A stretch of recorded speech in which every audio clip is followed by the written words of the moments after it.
Howdy there, Gabriel here. So in this video then I thought that I would talk a little bit about my hippie childhood, a little something different for a change. So I was raised in Northern California. My parents were from Los Angeles and they lived in a commune in 1969 called the White House because it was a big white house.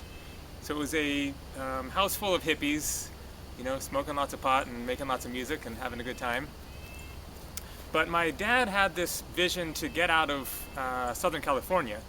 And he also wanted to get out of the United States, in part as a protest against the Vietnam War. This was in the early 70s. And so my mom and dad moved to Vancouver, Canada, and lived there for 2 years, and I was born there.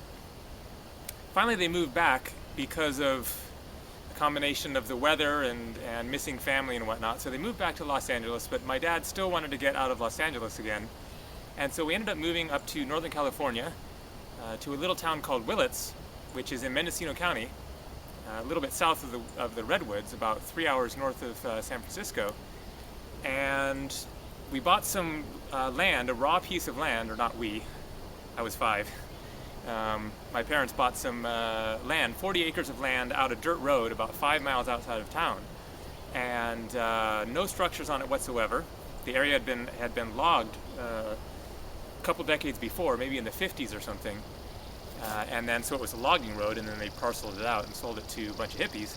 So all these hippies lived out this road, and my parents moved in there. First it was just my dad and myself, and my dad started making plans to build a house, and so my dad and I lived in a trailer there for I don't know how long, 6 months or something, and then finally my mom and my younger brother moved up there. And so we lived there while my father was building our house, built this big old house in the woods. And one interesting little feature of it was that once the second story had been built, the stairs hadn't been built yet. And so there was a period of time in which we had to use a rope to go up to the second floor. And after the stairs were built, my dad left the rope hanging in the living room. It was attached to the ceiling 2 stories up, because that section of the house was open 2 stories, and then the second story covered only half the house.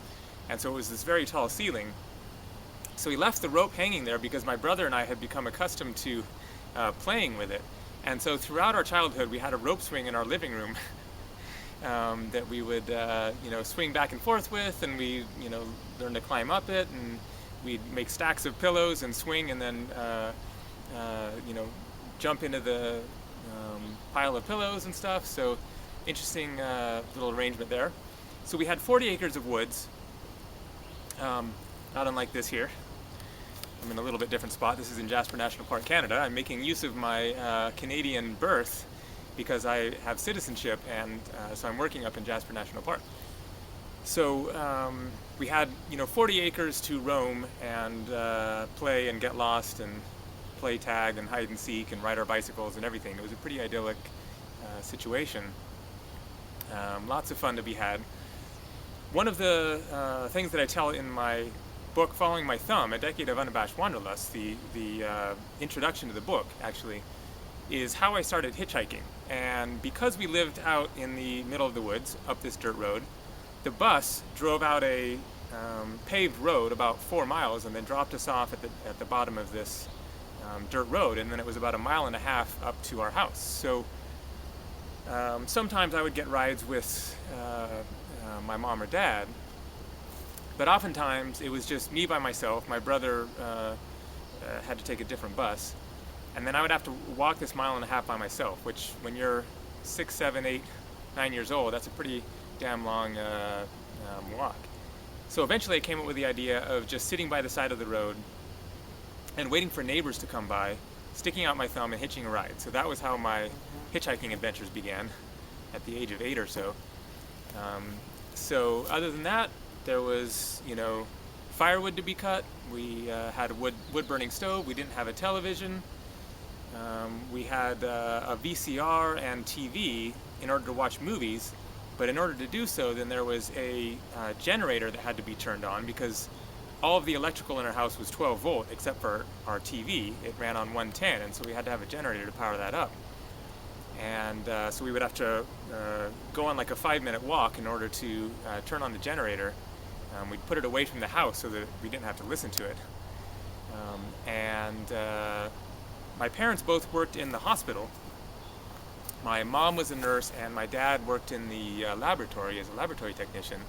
But my father soon bored of this after 5 or 6 years or something.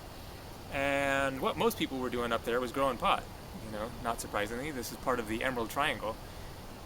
And so eventually my dad got started growing marijuana, small scale at first, just a few plants, sort of getting the hang of it, and eventually it turned into a much bigger operation. And so finally my dad was able to quit his job in order to focus on the pot growing.